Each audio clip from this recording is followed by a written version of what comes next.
Pinatunayan ng 13 pang mga inmates sa South Cotabato Rehabilitation and Detention Center SCRDC na hindi hadlang ang kanilang kalagayan sa pag-abot ng kanilang mga pangarap.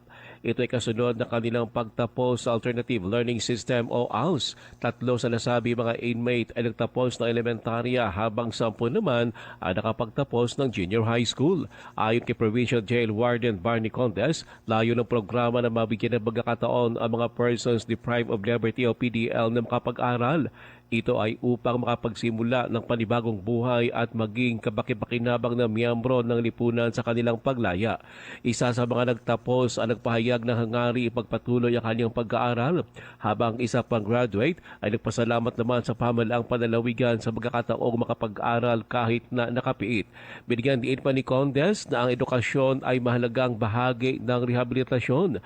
Isinasagawa ang AL sa pamamagitan ng pagtutulungan ng Department of Education, Provincial Government ng South Cotabato at SCRDC.